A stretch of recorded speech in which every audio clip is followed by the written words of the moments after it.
од почетокот до денеска. Независно во кои периоди се наоѓавме, една од клучните компоненти во нашето работење, можеби најголемата компонента и најважниот фокус на кој што бевме фокусирани беше и ќе остане економијата. Знаете дека имавме две етапи во нашето работење, етапа пред светската економска криза, на која што се надоврза и европската должничка криза во последните година дена. Значи, етапа пред тоа и етапа откако сето тоа започна. Во првите 2 години беше периодот кога не постоја светски или европски кризи и во кој што политиките кои што ги преземавме почнаа да даваат одлични резултати. Како што знаете, на кратко ќе потсетам, ние започнавме нови политики со драстично намалување на даноците, персоналниот данок, данокот на добивка, ДДВ за многу сектори се намали, придонесите почнаа да се намалуваат за здравство и пензиско, други трошоци за правење бизнис исто така почнаа да се намалуваат, да тргнеме од катастар, да тргнеме од централен регистер и други места каде што компаниите и фирмите имаат трошоци. Така што направивме едно општо намалување на сите трошоци кои што ги има некоја фирма, за да и се намалат трошоците, за да и останат повеќе средства и тие средства, наместо во даноци, да ги инвестира во нови проекти со кои што ќе отвара нови работни места.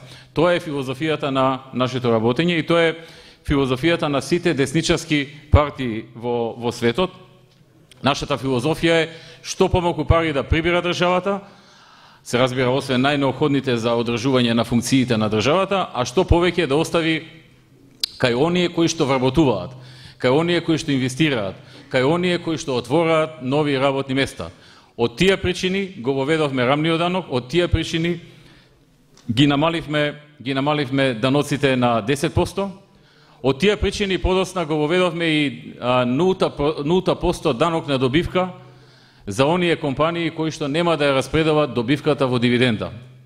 Сите овие политики, како и политиките со кои што се донесе одлука во 2007 година и почнавме предвремено да ја раздолжуваме државата, почнаа да даваат добри резултати. Ќе ве потсетам, во 2007 и 2008 имавме огромно предвремено раздолжување на државата, долг кој што беше преходно натрупан и долг кој што предвремено го вративме, така што земјата од средно задолжена падна во групата на ниско задолжени земји. Во тие 2 години растот на економијата беше 6% во 2007, 5% во 2008. Никогаш пред тоа не сме имале толку висок раст во историјата на Република Македонија. Во тие 2 години извозот порасна за 60% и дојдоа најмногу странски инвестиции, во едната 507 милиона, во другата 430 милиони. 2008-та беше малку послаба, бидејќи веќе во последните 3 месеци почнаа да се чувствуваат ефектите од светската економска криза. Во тие 2 години почнавме да го остваруваме и ветувањето дека ќе даваме многу поголема поддршка на земјоделците преку субвенции и дека ќе овозможуваме да добиваат повеќе земјиште за обработка кое што ќе можат да го користат за самовработување на своето семејство и пошироко. Во тие 2 години се покажа дека политиките што ги презема владата даваат резултат, дека диагнозата била добра, терапијата била добра и дека економијата почна да доживува едно сериозно опоравување со највисок дотогаш во историјата економски раст, кој што, патем речено, почна да ја намалува и невработеноста. Наследивме невработеност од 37%, 37, нешто, веќе за 2 години успеавме да ја намалиме на 32%. Некој ќе рече тоа не е многу, но јас ќе ви кажам дека никој пат не се случило во Македонија за 5% поени да се намали невработеноста во период од 2 години. Она што исто така значајно што сакам да го потенцираме е земјоделието. Во овој период бевме ветиле, уште кога доаѓавме во владата, пред да дојдеме во кампањата во 2006 година, дека кога ние би ја добиле довербата, дека наместо 5 милиони евра годишно, колку што даваше СДСМ, ние ќе даваме по најмалку 20 милиони евра годишно. Ние 20 милиони евра дававме уште во првите 4 месеци. Направивме ребаланс во 2006 и од 5 кои што веќе беа потрошени пред изборите, ги преправивме да бидат 20 милиони евра. Веќе следната година, 2007, дававме нови 25 милиони, 2008 нови 40 милиони, 2009 нови 70 милиони, 2010 нови 100 милиони, 2011 нови 115 милиони И еве ова 2012 година резервирани ни се нови 130 милиони евра од буџетот за поддршка на земјоделците, за субвенции и за рурален развој. Тоа е политиката на оваа влада во однос на земјоделието.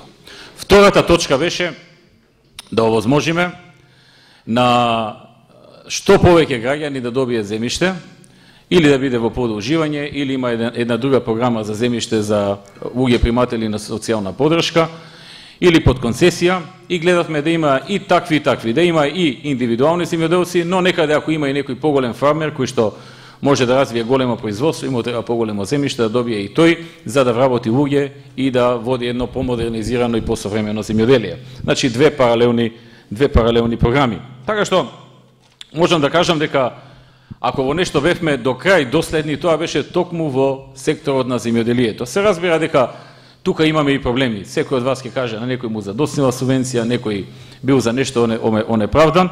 И јас не верувам дека сме во се идеални, се трудиме да бидеме, но никој во нова земјана топка не е идеален, така што и покрај тоа што сигурно имало некои грешки, пропусти, доцења и слично, генерално кажано, толку многу пари колку што се даваат во овие 5 години во земјоделието, никогаш, ама не споредбено приближно, него ни приближно не се давале во Република Македонија на годишно ниво. Покрај ова, продолживме и со многу други мерки во областа на земјоделието за различни поддршки кои што поединци ги чувствуваат. Се осврнавме и на оние луѓе кои што во овие тешки времења не можат заради здравствени причини, заради било што да преживеат. Тоа е во делот на социјалата. Отворивме над 30 народни кујни за лица што се изнемоштени, болни, лица кои што и да им давате работа не можат да работат. Направивме голем број на стамбени објекти за станови за социјални луѓе приматели на социјални помошти, за млади брачни парови и за други категории на лица на кои што цениме дека треба да им се помогне. Воведовме закон со кој што на сите приматели на социјална помош, оштен што таа беше зголемена, како што кажав, за околу 33% во минатите неколку години, им се даде можноста да примаат дополнителни средства како поддршка за енергетска сиромаштија од 600 денари месечно и за секој од тие лица кои што децата им одат во училиште да добиваат дополнителни 1000 денари со кои што ќе можат да им помогнат во подготовките на нивното дете за училиште. Направивме и други политики во делот на демографијата, да кажеме, воведовме секој месец, и тоа се уште е на сила и ќе остане на сила, воведовме по 8.000 денари за секое семејство кое што ќе има трето дете и пензија за мајката која што ќе роди и исчува четврто дете во своето семејство. Така што сите овие работи помогнаа на некој начин на различни категории на лица да го подобрат квалитетот на живот и својот животен стандард како семејства. Една од областите каде што исто така имавме сериозни напори беше здравството. Тука имаме неколку крупни проекти. Првиот крупен проект е тоа што набавивме огромна количина на опрема за здравството.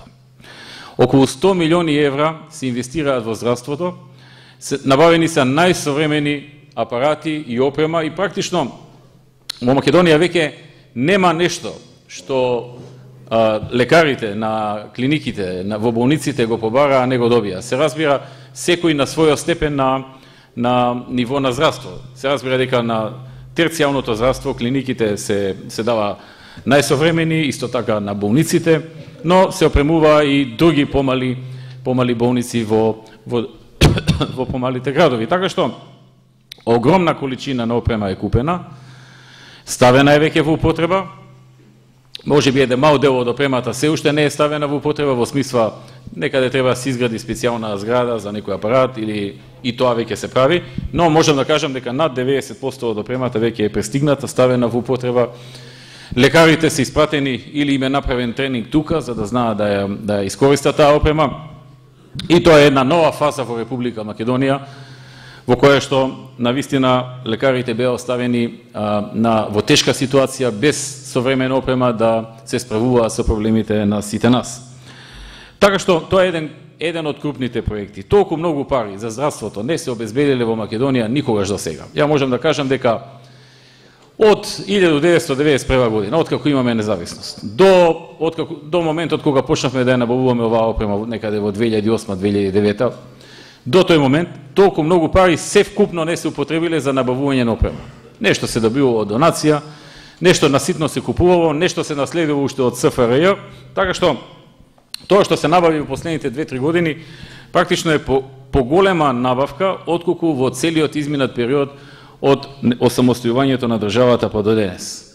Втора крупна работа е што почнавме проект заедно со Банката за развој при Советна Европа, проект за реконструкција на болниците и клиниките, затоа што многу од нив се во незавидна ситуација, оставени на забод на времето, некаде течи вода од кровот, некаде не се затвара прозорот, некаде фали квака, да не зборуваме за тоалетите или за некои други детали, така што направивме студија за сите јавни здравствени установи, установивме каде е потребна интервенција посериозна, направивме проект за сите нив и дел по дел сега почнавме да ги реконструираме. Реконструкцијата би требало да заврши некаде следната или таа по неа година. Во моментот се реконструираат околу 20 јавни здравствени објекти, за следната година и за оваа се предвидени уште нови, така што ова е проект со кој што сите оние јавни здравствени установи што се во посериозни оштетувања во наредните година две ќе бидат завршени, реконструирани и за овој проект исто така се одвоени околу 100 милиони евра кои што како што поминува времето така се исплаќаат, односно како што се извршуваат градежните зафати така се плаќа. Трета, можеби најважна работа е воведувањето на правилото плаќање по успешност или по учинок, како што некој го вика. Значи, можеме да имаме убави згради, може да имаме и убава опрема, меѓутоа каков е односот на лекарите, тоа е друго прашање. Не на сите, затоа што има многу професионални лекари, одговорни и секоја чест за нив, меѓутоа има и такви кои што некако несериозно си ја сваќаат својата работа, па не им се работи, па пациентите треба да ги молат и така натаму, така што за нив воведовме правило плаќање по успешност и тоа веќе започна во околу, баш вчера има состанок во околу 17 јавни здравствени установи веќе започнато да се применува, а тоа значи дека секој лекар му се мери учинокот, веќе имаме софтвер за тоа, опремени се со компјутери, правила се донесени, така што на секој лекар веќе му се мери учинокот, колку интервенции направил, колку прегледал, колку оперирал и така натаму, и согласно тоа тој добива бодови. Согласно бодовите, на крајот на месецот некои од лекарите земаат полна плата, некои земаат до 20% помала, ама некои земаат до 20% поголема. Затоа што не може да земаат сите исто и не може еден што сабајле го чекаат 20 пациенти да зема иста плата со некој што од сабајле до крајот на работно време 2 пациенти не му влегуваат. Затоа што не се однесува добро со нив, не е љубесен, затоа што не е доволно стручен, нити па се надоградува и учи за да биде доволно стручен, или затоа што не го интересира работата, туку си врка некој бизнис или е занесен по нешто друго. И не може ни да ги оставиме да имаат исти плати со тој што се убива од работа, што се грижи за пациентите, што работи со нив и што им помага за нивното здравје. Така што за оваа работа имаше многу поддржувачи, меѓутоа имаше и многу кои што беа против. Сега мислам дека не е тешко да се погоди кој беа против и кои се сега против. Против се тие кои што до сега си ја терале работата како што им одговара и сега гледаат дека почнува да добиваат малку помала плата, а некои нивни колеги нешто поголема плата. И тоа е тоа. Тоа е тоа, они ќе бидат против, меѓутоа ние воведуваме правичен принцип. Втора значајна работа е што веќе од мај месец првите тројца до петорица лекари во секоја јавна здравствена установа, кои што освоиле најмногу бодови, освен што ќе добијат до 20% поголема плата, ќе добијат уште една дупла плата. Значи, како стимул да продолжат така понатаму, а овие другите што не добиле, нека се борат следниот месец тие да влезат во тројцата најуспешни, во тројцата што имале најголем учинок, па тие нека бидат во тие тројца, односно петорица во поголемите болници, кои што ќе земаат освен основната плата и додатокот плюс уште една плата. Во здравството исто така веќе усвоивме закон од 1 јануари следната година, како што ветивме на изборите, нема да има случај во Македонија кој што мора да се лечи во странство, да плати повеќе од 200 евра. Тоа го ветивме на изборите, веќе го внесавме во закон, стапува на сила на 1 јануари. Сега се случува некој случај што не се лечи во Македонија, некоја комплицирана или ретка болест, мора да се оперира надвор и како и за сите други болести, фондот му вика 80% ти покривам, 20% треба ти да си ги платиш. Тоа не е проблем ако интервенцијата е 200 евра, 300 евра, 500 евра. Меѓутоа ако интервенцијата е 20.000 евра, 30, 50, 100, 200, тогаш за семејството е проблем да собери 20%. 20% од 200.000 евра е 40.000 евра. Тоа е сериозен износ. Па гледаме има концерти, па гледаме молби по телевизија, уплатете донација, помогнете, детето е болно и така натаму. Тоа од 1 јануари следната година веќе се елиминира и за тоа веќе не е само ветување, туку е внесено во закон, парламентот го усвои, владата го предложи и стапува на сила од 1 јануари 2013 година.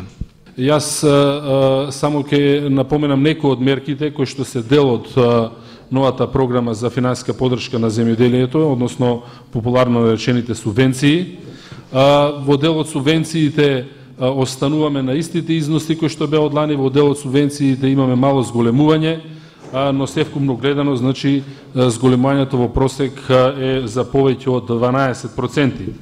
Да илустрирам со неколку примери, значи поддршката за постоечки лозови насади останува на високите 40.000 денари по хектар и тоа немаме намера да го менуваме, нити со оваа програма, нити со идните, може само да има евентуално зголемување.